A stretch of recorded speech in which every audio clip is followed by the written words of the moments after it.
Hey guys, what's up? It's Joe Rady from Rady's Rides. You know, I really like the fact that a lot of you are loving these deeper dives that I've been doing, especially on unique vehicles. So we're at it again. And what are we going a deep dive on?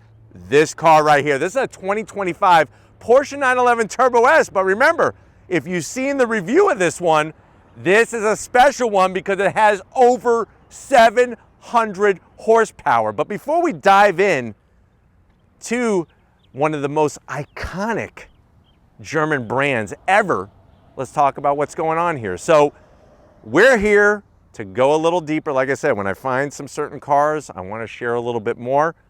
I want to show you what is it like to live with a more than 700 horsepower Porsche 911 Turbo S. Is it complicated? Is it scary? Is it uncontrollable?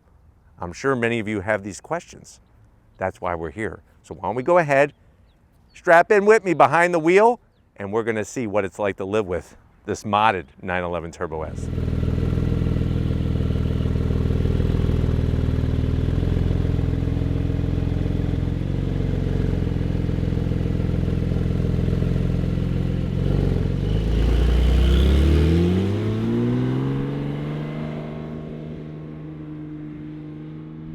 All right, guys, we are behind the wheel of this 911 Turbo S. When you come in, you'll notice you get the illumination of the 911 Turbo S script, the silhouette of the car, and then, of course, that amazing Twinkie yellow tachometer in the center. That red line's at 7,000 RPM. Up top, you have your clock, which is also a stopwatch. And then we're going to fire up this 911 Turbo S. Just like since day one, you're going to reach on the left-hand side of the wheel and twist to fire the car up. Now, what's great about the history behind this car, and with this being a 992.1, is that you still have that twist feature on the left-hand side. The new 992.2 2026 911 Turbo S has just a push button, which I prefer the twist, and I also prefer the analog tach. The new 911 does not have an analog tach anymore. It's all digital. But let's talk about the layout in here. On the passenger side door, of course, you have your handle. You have 3 memory seat settings, your 2 buttons for lock and unlock. And then down below is where you're gonna find your switch gear for your windows, your side mirrors, which are power folding if you need to park it in a tight spot or fit it in a tight spot. And they work very seamless. And then you have the steering wheel. It's that GT base wheel, hollowed out spokes. You have your different drive modes. You just twist to go into your modes. And then you also have the button that you could press to give you extra boost for around 20 to 30 seconds. On the right hand side of the wheel, you have your thumb wheel drive. You can make a phone call. You can go through the information on the dash, bring up your navigation, things like that. And then on the left hand side, you have the ability to do your voice commands, and then also change the information on the left-hand side of the dash, which is nice as well. Behind the wheel, you have your metal paddles to go up and down. That PDK, it's an 8-speed dual-clutch transmission, windshield wiper stock on the right, turn signal stock on the left, and also down below and forward is going to be your cruise control stock. Underneath the wheel, this one does have power, tilting, and telescoping wheel. And then on the center console, you have your 10.9-inch infotainment system. This is where you're going to be able to get into things like changing vehicle status if you want to do it in the screen. You just hit the little car icon and it brings that up. We could go back home. You can see our actual home page there. Air conditioning, you could bring up those controls, but everything that you want to do is mostly on the screen, your navigation, all those different things. Then you have some toggle switches here. You could actually be in sport mode, but have the exhaust quiet. Also, same thing with your suspension management. You could have it in full sport mode, or you could click it and put it back into normal. So depends on how you want to drive and how you want to experience your 911 Turbo S on any particular day. Now down below, you do have your AC controls, blower fan toggle, then you have your dual climate control, real knobs for your audio, and then you're just going to tap either if you want the front defroster on or the rear defroster.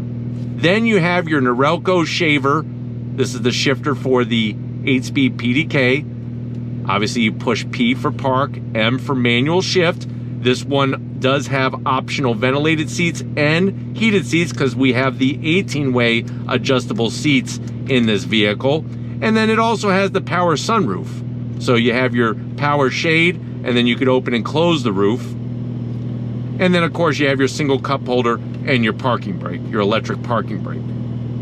But that is basically the layout of the controls. Very organized, very simplified. My major zonk is this, the gloss black. It does create a lot of glare, but what I do like is how everything has a nice hood. The 10.9 infotainment system, the dash with your analog tack and the digital display, very nicely organized. But let's go ahead and see what it's like to live with. I'm going to start off in sport mode. Remember, we just twist the knob. I'm going to put it into reverse. Cameras are so clear. Love the clarity. You got your 360 view, panoramic view. I mean, there's many different ways to display the information out the front, out the back. Love the way they have it very, very simple for you. Make sure you don't curb the wheels.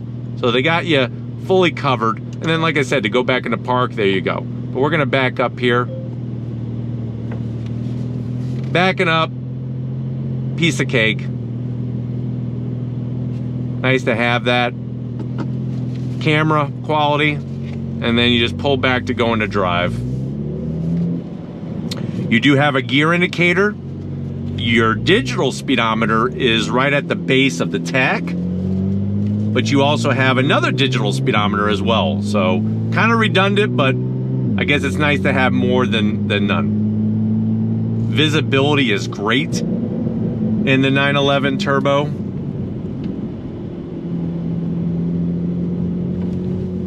And once you get behind the wheel, this is where you really get to enjoy what Porsche has done over the years. I mean, it's quite phenomenal, the engineering behind this car.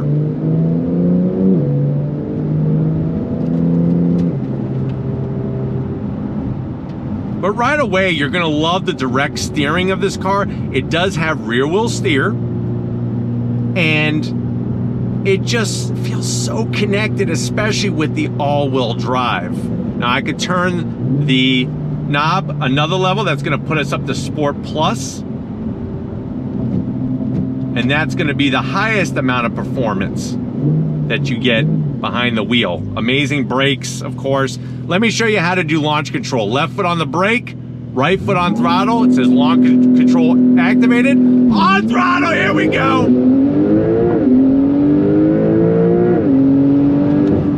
It is ridiculous how fast this car is. Look at the nice downshifts on how the PDK shifts for itself. It is really the best automatic gearbox of the modern era. I mean, every other manufacturer tries to compete with the PDK from Porsche. But even though it's got over 700 horsepower from this modded 911 Turbo S, still a pussycat to drive. I mean, the seats make it very daily driver friendly. And the fact that you are one with this car in so many good ways. So many good ways.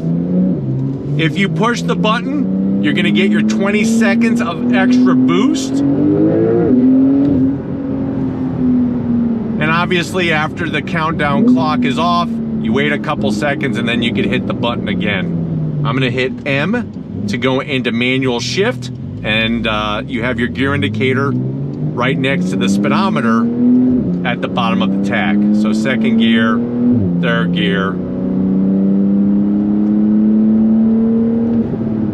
Even with the modded Akrapovic titanium catback exhaust, you're getting plenty of good sound, but it's nothing that's too droney or too loud for even daily driving. So I think you're going to be happy with that choice if you go that route.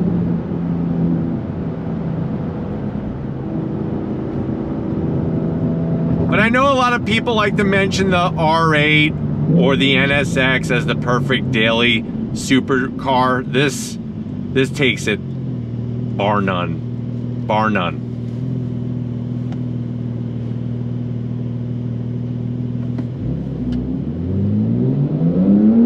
The paddles are in a perfect place to shift manually. And then of course you have those thumb wheel drive controls as well.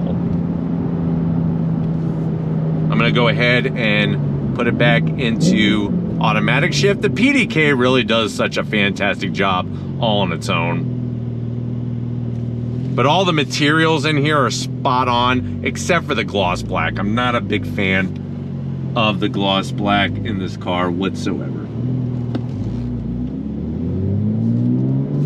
Side mirrors are a great size. When you have more than 700 horsepower, it's very easy to merge. Very, very easy.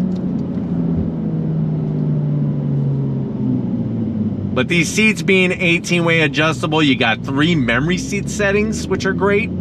If you want to share your 911 Turbo S with others and they won't mess up your seat setting that you work so hard to perfect.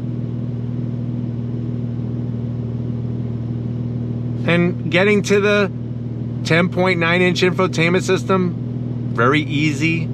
It's got beautiful graphics. You got wireless Apple CarPlay, wireless Android Auto,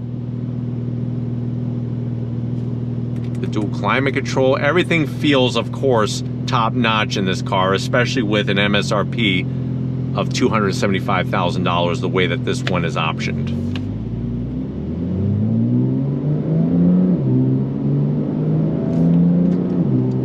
But it's actually very easy to drive in traffic, and I do have it in Sport Plus mode, so I have it in the sportiest setting. There is individual as well.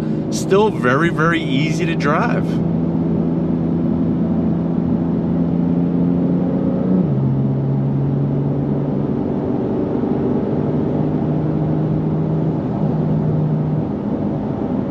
I mean, there's so many reasons why Porsches, especially the 911, are so great. Whether you're on a track, whether you're doing an autocross event, whether you're on your favorite twisty road, or you're just doing your daily commute, they just drive so well. And this one with lowering springs and some other suspension modifications is still very, very comfortable to drive. It does not beat you up whatsoever, which makes it a great daily driver.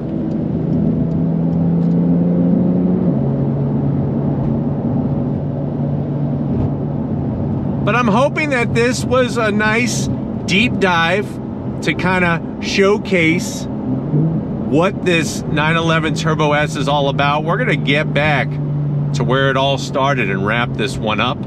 So I'll see you in a split second. Hi guys. Anytime somebody throws me the keys to a Porsche, especially a 911 Turbo S that's modded, you know we're gonna make more content. We have to. But let me know what you think. Did you enjoy this experience, POV and all, going behind the wheel of this 911 Turbo S? And would you feel that this would make a perfect supercar daily driver? Let me know down in that comment section. But if you're new to the channel, you're on your way out, hit that subscribe button. I promise you it's worthwhile. Come back for more. If you are a subscriber, thank you for being part of the Raised Rides family. Got to give it up to the Flood Man. He's working the camera like a champ. He loves going on throttle in this thing. It's like launching off the deck of an aircraft carrier. So thank you, Steven, for being my wingman. And just like always, guys, I'll see you on the next ride.